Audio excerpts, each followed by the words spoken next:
Okay, so I realized in the last video I gave you no indication of who I was, what I like, what I do, my hobbies, my personality, facts about me, the no to, or to know.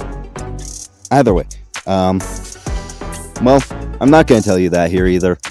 Instead, I'd much prefer to just tell you 5 of my hobbies. So that's all y'all get. You get to learn 5 of the hobbies of the greatest, most amazing, and probably near perfect person of the world, me. Okay, cue the poorly made transition. On to hobby number 1. I'm a huge nerd. I like to play D&D. No, I'm not a D&D channel. I guess if you guys really want it, I could post my stories here or there. I'm not a player. I'm a DM.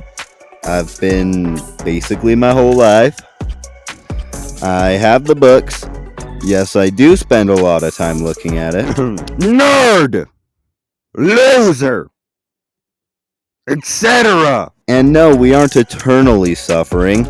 We just suffer till someone else is kind enough to be the DM and finally give us a chance not to suffer. Though, I truly enjoy hanging out with my party, and this is not meant to be a tiny undercut at them or anything of the sort. Without them, my Thursdays would be meaningless and my life empty. I'll give you 3 of my favorite D&D stories while we're here. Number 1 was my first time being a player. We were going through a town, and I saw a shady-looking figure in an alleyway. So, of course, being the human fighter that I was, I charged after him, being valiant, and it was a big burly dude in a plague mask, grabbing a small kitten. He hauled the kitten into a back room. I followed behind him, and I saw him take off his plague mask. Like I said, plague doctor. And he had worms, maggots, all sorts of bugs crawling around instead of a head. And they all feasted upon the small feline. And then he turned his attention to me. And he said some garbled mess of words and turned me into a feline. Then yelled, "I'm gonna get ya!" So then we played the rest of that one shot with me being a cat. That was cool. My second story had to be one of my favorites as a DM. My players were traveling about, doing their normal thing, and they found themselves in a place I called the Endless Dream Cave. No, we do not play precons, or we haven't yet. So, while traveling through this beautiful cave, they had to fight through 1, if I remember correctly. They fought 1 ink egg, and that was a lot for them, and an aboleth. So as they traveled through, they made it deep into the cave, where they found an old wizard. He told them he could help them remove the curse that was placed upon them, which is why they went on the quest. And he could also help heal them and take them straight to the woman who cursed them. It was a hag, an archhag to be specific. But in turn, he needed one thing: the talons of a dragon. So, on their way out, we had a new player joining, so I decided this was a good time for him to come in. A small, higher than life, little rock gnome. He's literally a foot tall. It's in his character description. He takes fall damage at stairs. We have agreed on this. He has mushrooms growing out of his head, as he quite literally is always filled with shrooms. And when he saw the party, he was so high, he started by throwing a fireball at them, starting a whole encounter and a battle till one of them finally talked him down from it. And now he's a crucial member of the party, and without him, they'd be lost. No big deal. And our third story will be about a great and powerful Goliath named Matt. Matt was a He-Man type character where he being a paladin, would raise a giant cross over his head and he'd gain a bunch of strength buffs and such.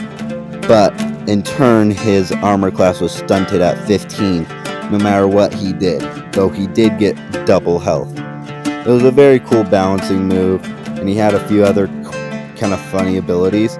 But when he first met the party, he walked up to one of them and asked, "Who do you believe in?" As part of his oath is he has to kill those who don't believe in the same religion as him. It was just meant to be funny. He could easily be tricked. He didn't have a very high wisdom or intelligence.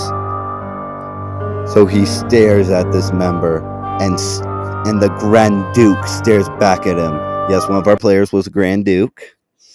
And he said, "No one," as his character was atheist. So he picked him up and threw him, and I calculated the distance, as he said he aimed for a small bar in the distance. I described it being a good 20 feet away, and he arrived there in about I think it was less than 4 seconds. And I believe with the total amount of speed, movement, and full calculation, not including the mass of the guy. Yeah, double checking my math. He moved faster than Mach 10. So yeah, Mach 10 flying through the door, bam, explodes upon impact essentially, but survives because I'm not letting that be the death of a character. That would have been a bad move as a DM.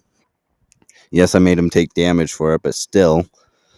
So, and then he stomps in there, eyeing everyone down, throws him over his shoulder, and walks into a room where he ties him down and then goes to sleep.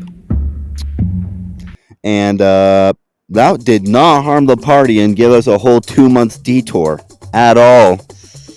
So that was fun. Second, I am an avid player of Magic the Gathering. Yes, I can smell the booze and the jeers and the, "oh, you must be fat and smelly," and yes, all of those such things. Even if all of them are false, and Magic the Gathering is just a fun card game. I play token printer decks, I play counter deck, and I'm currently working on a few other decks that I can't tell you about because I could risk giving this information to the public. Third, I like to write. No, I don't script my videos. I plan to in the future, but a lot of these are made last minute. I throw some stuff together, work on months worth of drawing for you guys. I probably should start to script it some more. I'm gonna, probably after this one, maybe. But I like writing anyways. I am an avid fan of thriller movies and thriller video games. The difference between thriller and horror might be thin, but it's there. Horror makes me feel in danger. Thriller makes me feel like my character is in danger, or the character in the movie. It makes me able to enjoy something without actually feeling like I'm gonna myself. Lastly, I am a lore addict. I'm not gonna sugarcoat it. Game theory was my childhood, and I still watch them. FNAF, all of them. They all kind of carved what I enjoy, and I highly recommend a video by Unwithered Truth known as FNAF Reboot. I'm pretty sure that's what it's called. Or I made FNAF better. It's one of those, but it's way good. I freaking love theorizing. My favorite horror game, well, I guess thriller game, has to be Finding Frankie, which I 100%ed. I have over 30 hours on it, if I'm not wrong. Definitely my favorite game. It's so much fun. I recommend everybody play it. Yes, I am a stan for this game. I am also a stan for another game known as Vintage Story.